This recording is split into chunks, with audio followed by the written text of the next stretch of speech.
Hello. Today I wanted to do a Merchant Machine retrospective in terms of just like going over the set, sort of how things went from a deck perspective, a card perspective, how things evolved, where it sort of fits in.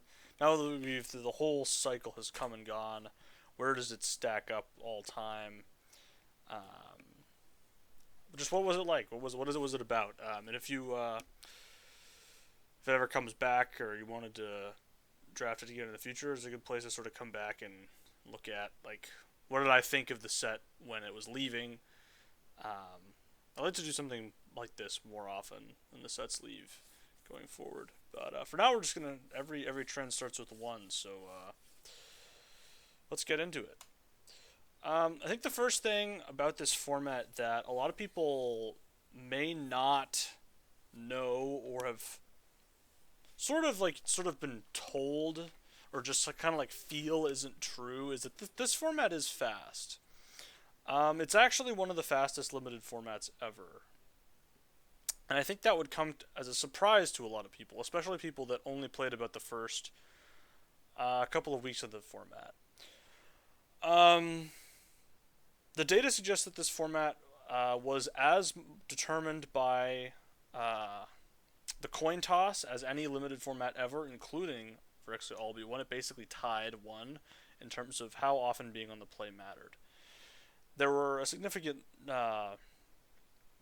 higher number of terms in the turns in this format than in I will be one. But as you can see, the game winner on the play, which in my opinion is somewhat important to determining like format speed and all those things, was was very similar. So it's interesting that at least at the start of the format, the perception was that it was a much slower format, and compared to one, as you can see, it's about half a turn slower on average, which does add up. But I think the reality is that this is one of the fastest formats of all time, and I think that contextualizing it as anything other than that is a mischaracterization.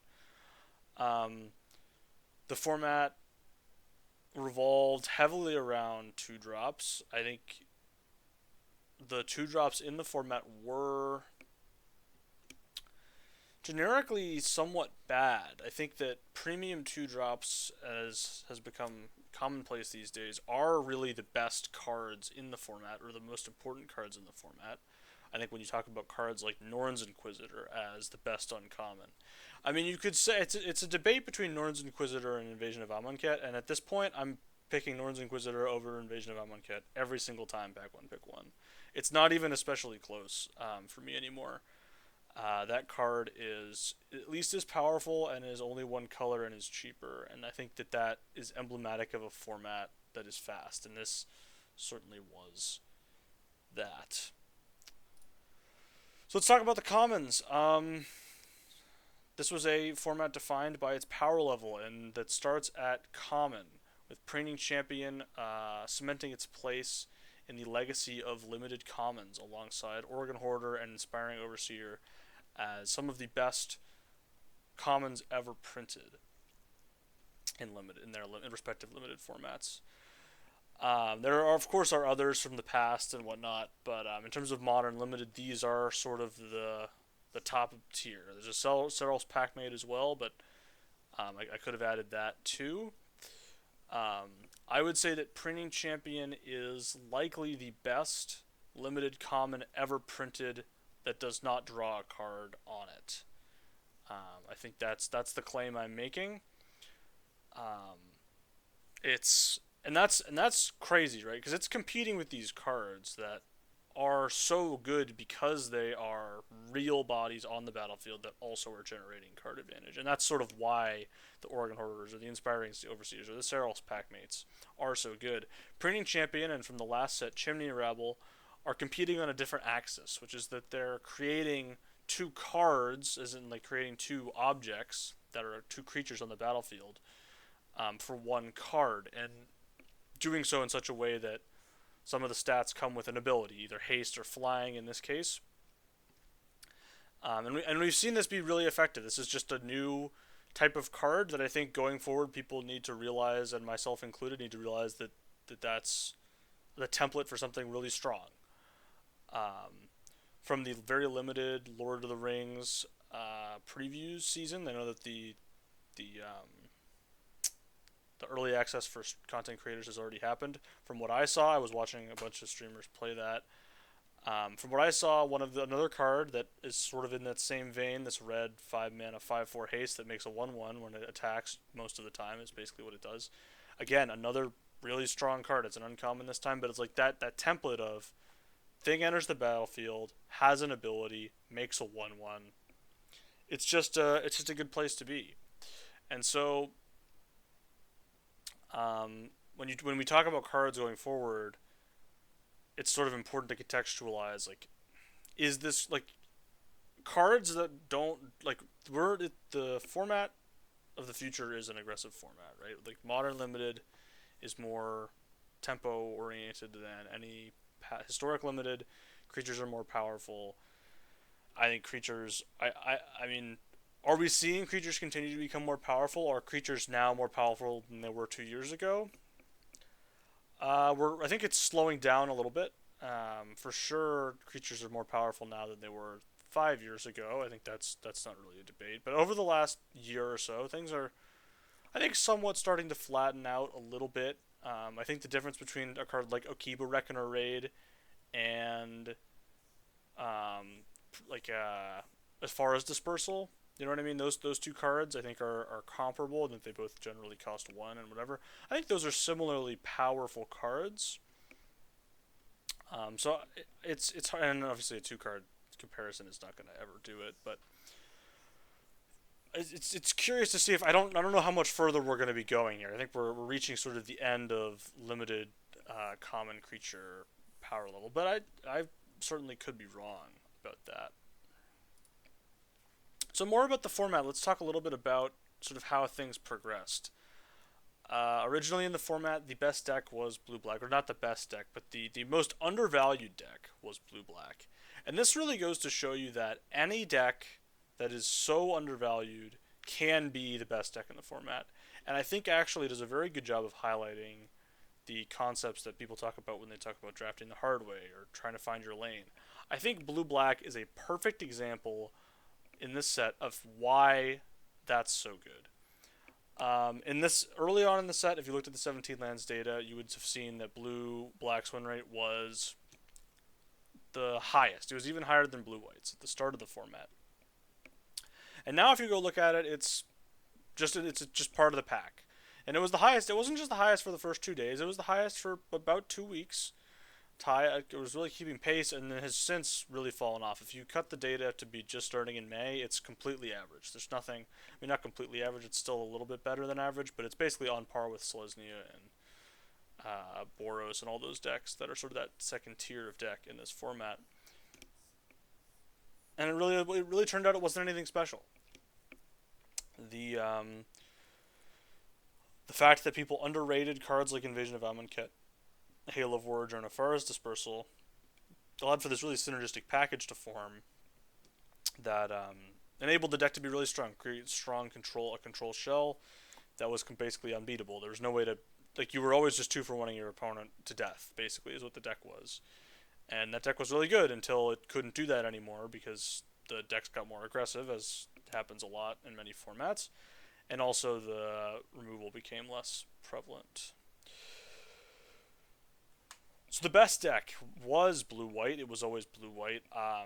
One of my biggest wins from uh, predicting the set or looking at the set in advance was recognizing that blue white was going to be the best deck. I saw Marshall of Zalfir here and was like, okay, that card's just absurd, and I was right for once about something magic related, which is nice.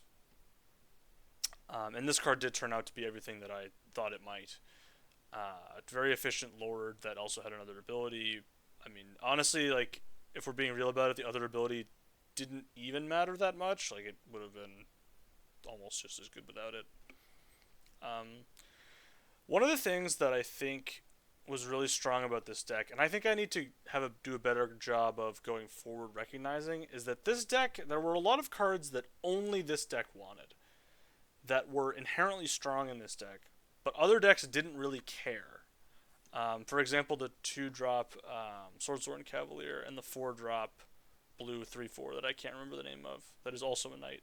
But those two cards were really, I mean, you would play Swordsworn Cavalier in pretty much any white deck at the end of the format, but it was really good in blue-white.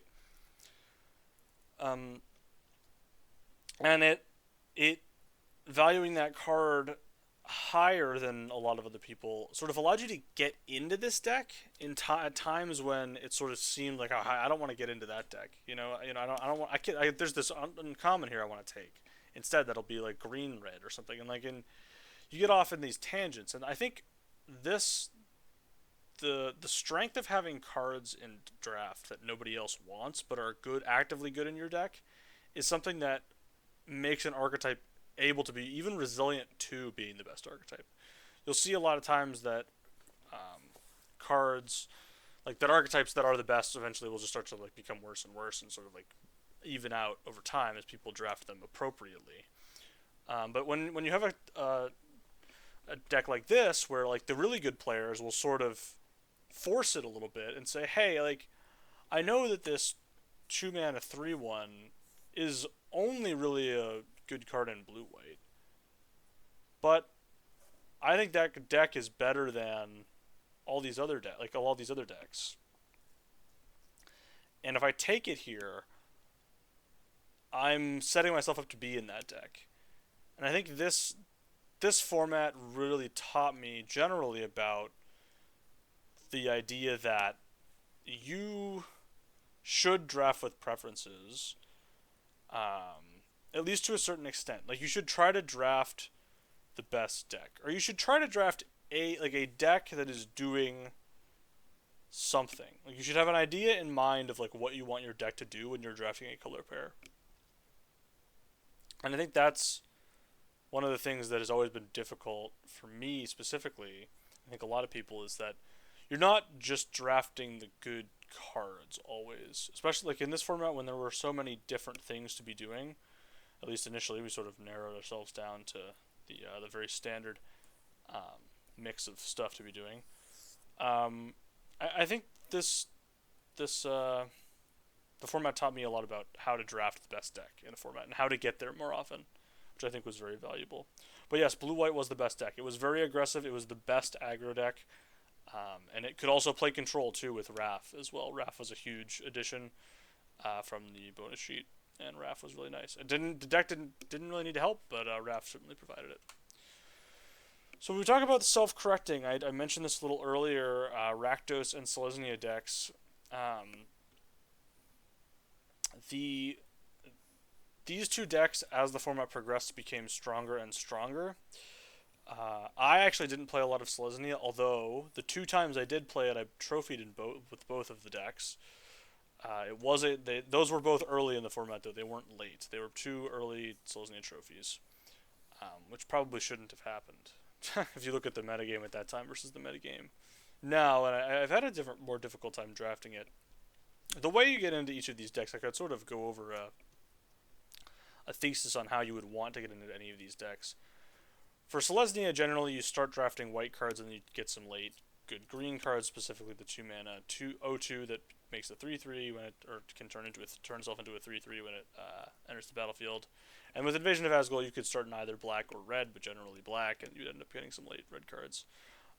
Specifically, Invasion of Asgol was a card that I think really climbed up the power rankings over the course of the set for me. I originally saw it and was like, whatever. And its early stats were pretty bad. But it really demonstrated how important it is to sort of keep track of that stuff. I think data always tells the story. By the end of a set, I think a lot of people will look at stuff early on, first month or so, and be like, I know what the data says. I don't have to look at it anymore. And then I think when I went back and looked today to do some of this, to get some of these like images and talk about some of the cards, I found myself saying, oh, that's not how things looked last time I looked at this. I was like, maybe I should look at this a little bit more. Because things really do change. The metagame really does change over time, and I think these cards were emblematic of that as the format progressed. Uh, the basically aggro became better, control became worse, and that was really the whole story about it. The idea of the Lords of Limited Gumption mindset came to be, and I think is again something that you can carry forward to your future success, or I will be doing so myself. And these decks really were the place to be. And so here it's time I think we have a little bit of a referendum on green. I am having a in memoriam for green after this format. And this is, I mean, this is subject to change. Maybe in Lord of the Rings, green's just the best color by a wide margin, and I can shut up and whatever. But I think it's time that we talk a little bit about green's limited design philosophy and whether or not it makes sense to continue with printing it this way. Um, I think Wizards does a really good job with the other four colors of balancing them so that, I mean, you're never going to get everything right. I'm not asking for the colors to all be perfectly balanced all the time, but you would like green to be the best color about as often as all the other colors are, and we haven't seen that. So the last time green was the best, definitively the best color in a limited format was Kaldheim, um, with or at least when I look at the data of commons, like the best commons, the last time the best common in a format was green, and there was more than one of them in the top 10. Because I'm not counting Vorak, and I'm not counting like Jewel Thief, where like they had printed some Busto 3-drop green common, and all the other green commons were unplayable, like in those formats. I mean, and green was fine, and for actually all be one, but it wasn't the best color. Red was definitely better than green, and in SNC, blue and white were both better than green. So like there's isolated incidents of commons being like, oh, this common's absurd, it's green common, whatever, and it's great. But then it's just like, well, but the color doesn't have anything, and what's one of the formats that surprised me is when I went back and looked at Neon Dynasty, I was like, yeah, green just it isn't the best color in that format. And I know that when the format came out, it was like, oh, you got to draft all the green cards, but it ended up not being the best color in that format really at any point. I think red by itself was it's sort of the best color if you could draft that, but in the absence of that, it was probably black. Black was probably the best color in that format. Blue has had a couple of formats, including March of the Machine and Dominaria United, where it was the best color. It may have been the best color in New Capenna, although it may also have been white. White has had New Capenna and HBG, and it was also, I think, the best color in Brothers War. Red has had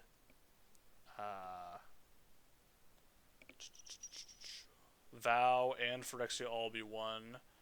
HBG was kind of tied with white. It was also really good in Brothers War.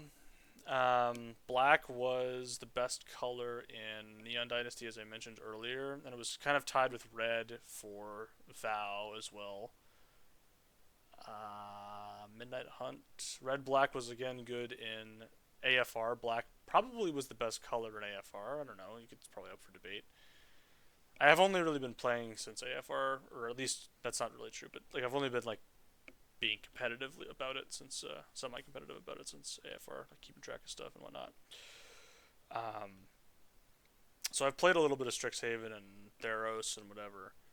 Green wasn't good in Theros. Black was the best color in Theros, I believe. Theros Beyond Deck, that is. I don't know. It's like Kaldheim is really an anomaly when it comes to green. Green. Actually, you know what's interesting about Kaldheim specifically is that green. The two best cards were Sarl's Packmate and Ravenous Limberum, and those are sort of green staples, except for the drawing a card piece of stuff. Like that was kind of weird that Sarl's Packmate did that, and like it was just good. It was just those were good cards, but I think we've reached a stage in modern limited development where I don't think we need to be printing these, like giving green all these bad bloat cards anymore. I just don't think we need them. I understand that like you want to have a plummet effect in the set. I get it. I know.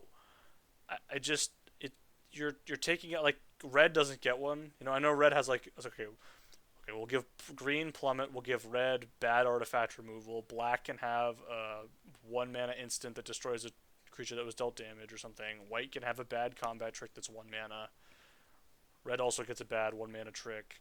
Like, there are other things that are in every set that are bad. It's just green has all of those in addition to fixing cards. There's also usually like mana dorks in green. And like all of these like things that are just kind of generically bad in modern limited, green tends to end up with a disproportionate amount of them, and it really holds the color back, in my opinion.